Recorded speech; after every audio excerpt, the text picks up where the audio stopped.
সমুদ্রে ঘুরতে এসে সমুদ্র স্নান না করলে কি হয়? তো এখন আমরা সমুদ্রে নামবো, স্নান করব। একেবারে সমুদ্রের যে বিভিন্ন ঝিনুক টুনুক দিয়ে অনেক সুন্দর সুন্দর এখানে জিনিস বানিয়েছে।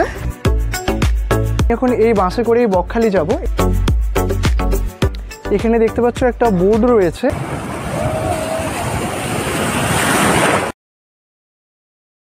তো সেবক পাহাড় ঘুরতে গিয়ে তোমাদেরকে সেবক পাহাড় দেখিয়েছিলাম। তো সেদিন তোমাদেরকে বলেছিলাম যে তোমাদের একদিন সমুদ্র দেখাতে নিয়ে আসবো। তো হ্যাঁ বন্ধুরা, তোমরা থাম্বনেলটা দেখে অলরেডি বুঝে গেছো আজকে আমি বকখালি সি বিচ যাচ্ছি। তো তোমাদের মনে একটা প্রশ্ন জাগে যে আমরা বকখালি সি বিচ কী করে যাব, সে সঙ্গে সেখানে থাকা খাওয়া কী হবে। তো তোমাদের বকখালি আসতে গেলে তোমাদের কোনো প্রবলেম হওয়ার আশা করছি কোনো কথা না, কারণ তোমরা যদি সকালে এখানে আসো বিকেলে এখান থেকে ঘুরে ফিরে চলে যেতে পারবে। তো তোমাদের যদি বকখালি আসতে হয় তোমরা শিয়ালদা স্টেশন থেকে নামখানা লোকাল ট্রেনের টিকিট কাটবে, নামখানা নেমে সেখান থেকে বাস ধরে সরাসরি তোমরা বকখালি চলে আসবে। তো তোমরা এই ভিডিওটা দেখতে থাকো, তোমাদের সমস্ত ইনফরমেশন এই ভিডিও থেকে জেনে যাবে। নামখানা বাস স্ট্যান্ড থেকে আমি এখন এই বাসে করেই বকখালি যাব। এই বাসটা একেবারে সরাসরি বকখালি যায়।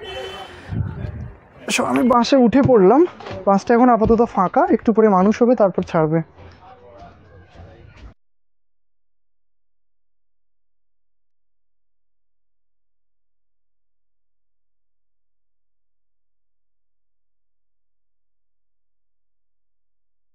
বকখালি বাস স্ট্যান্ড থেকে বকখালি সি বিচ যদি যেতে চাও তোমরা এখান থেকে প্রচুর টোটো পাবে, কিন্তু আমি এখান থেকে হেঁটে হেঁটে যাবো, ভাবছি তোমাদেরকে পুরো এরিয়াটা দেখাবো তাই। এখানে দেখতে পাচ্ছ একটা বোর্ড রয়েছে, এখানে লেখা রয়েছে সি বিচ 500 মিটার। এখান থেকে যে বকখালি সি বিচটা এখান থেকে মাত্র 500 মিটার। তো বকখালি বাস স্ট্যান্ড থেকে সি বিচ যাওয়ার পথে আমি একটা দোকান দেখতে পেলাম। এই দোকানে দেখতে পাচ্ছি একেবারে সমুদ্রের যে বিভিন্ন ঝিনুক টুনুক দিয়ে অনেক সুন্দর সুন্দর এখানে জিনিস বানিয়েছে। দেখছো খুবই একদম সুন্দর। এই যেটা হচ্ছে এটা দিয়ে ময়ূর বানিয়েছে। আর এখানে একেবারে শঙ্খ থেকে শুরু করে অনেক কিছুই দেখতে পাচ্ছি। আর পেছনটায় দেখতে পাচ্ছ এগুলো সব একেবারে যে সামুদ্রিক ঝিনুক দিয়ে বানানো, একদম খুব সুন্দর এখানে কারুকার্য করে বানিয়েছে।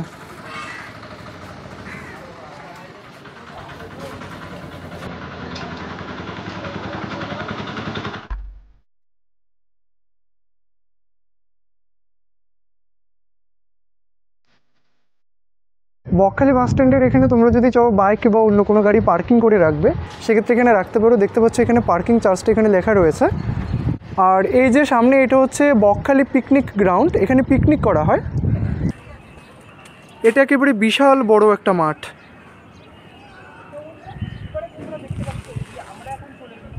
এখানে রোদের মধ্যে হাঁটতে হাঁটতে একেবারে গরমে টায়ার্ড হয়ে গেলাম। আর তোমরা তো জানোই কলকাতা মানে খুব গরম। তো একটা লস্যি নিলাম, আপাতত লস্যি দিয়ে ঠান্ডা হই।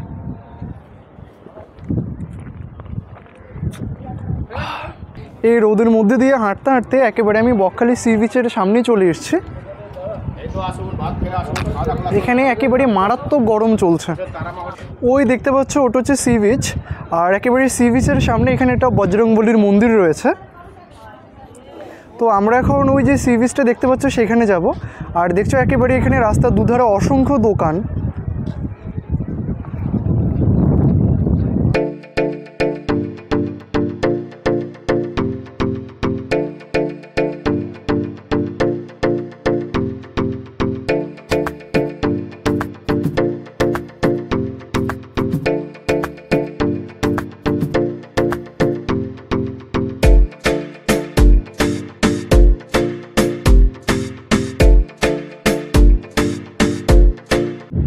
ফাইনালি বন্ধুরা আমি বকখালি সি বিচে পৌঁছে গেছি। দেখতে পাচ্ছ আমার পেছনে যে সি বিচটা।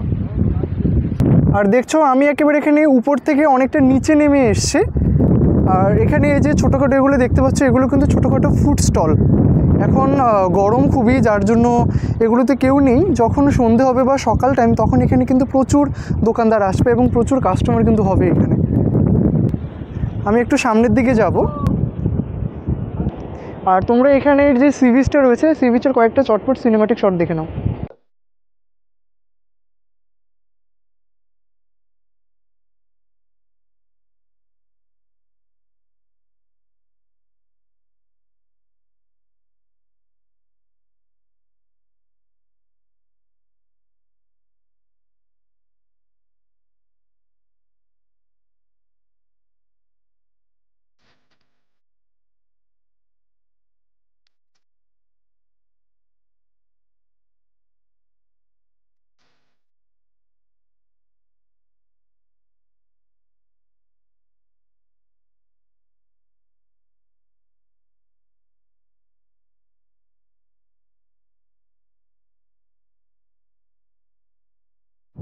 তো ফাইনালি আমি ডাবটা নিলাম। এই গরমে সি বিচে দাঁড়িয়ে ডাবের জল খাওয়ার মজাটাই আলাদা। সত্যি একদম দারুণ, ডাবটা খুবই কচি। সমুদ্রে ঘুরতে এসে সমুদ্র স্নান না করলে কি হয়? তো এখন আমরা সমুদ্রে নামবো, স্নান করব। ওই দেখছো অনেকটা দূরে আমাদের যেতে হবে, কারণ এখন ভাটা পড়ে যাচ্ছে। ফাইনালি বন্ধুরা আমি একেবারে এখানে সমুদ্রে চলে এসেছি। আমার পেছনে দেখতে পাচ্ছ সমুদ্রের উত্তাল ঢেউ। আর দেখছো আমি এখান থেকে একেবারে অনেকটা দূর থেকে এখানে এসেছি হেঁটে হেঁটে। এই দেখছো সমুদ্রের ঢেউ।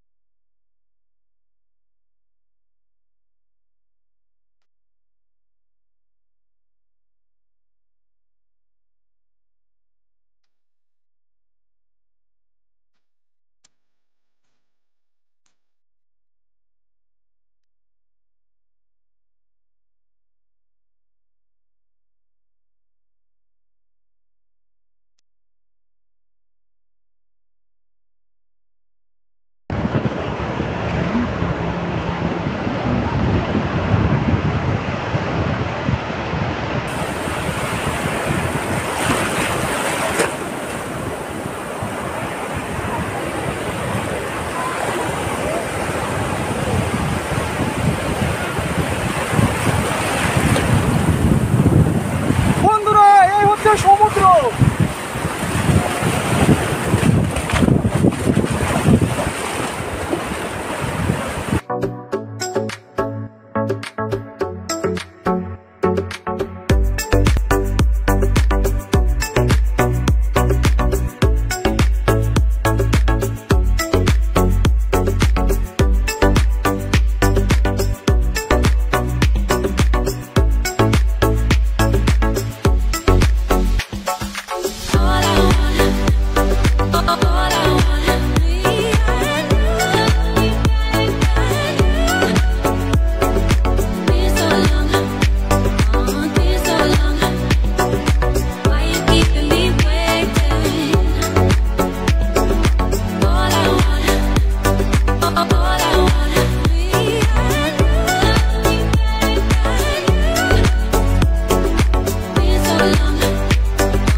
তো বন্ধুরা তোমরা দেখতেই পেলে সমুদ্রে অনেকক্ষণ স্নান করলাম, একেবারে বকখালিতে এসে প্রচুর মজা হলো। তো তোমরা যদি এখানে একদিনের জন্য যদি আসতে চাও একেবারে একটা সময় বের করে চলে এসো এখানে। আর ভিডিওটি আশা করছি তোমাদের ভালো লাগবে। ভিডিওটি কেমন হয়েছে তোমরা এই নিয়ে কমেন্টে জানাবে। আর ভিডিওটি যদি ভালো লেগে থাকে তোমরা লাইক কমেন্ট শেয়ার করবে। আর চ্যানেলে যদি নতুন হয়ে থাকো তাহলে চ্যানেলটিকে সাবস্ক্রাইব করে পাশে থাকা বেল আইকনে ক্লিক করে দেবে। তাহলে তোমাদের সঙ্গে দেখা হচ্ছে নেক্সট ভিডিওতে। ততক্ষণের জন্য টাটা।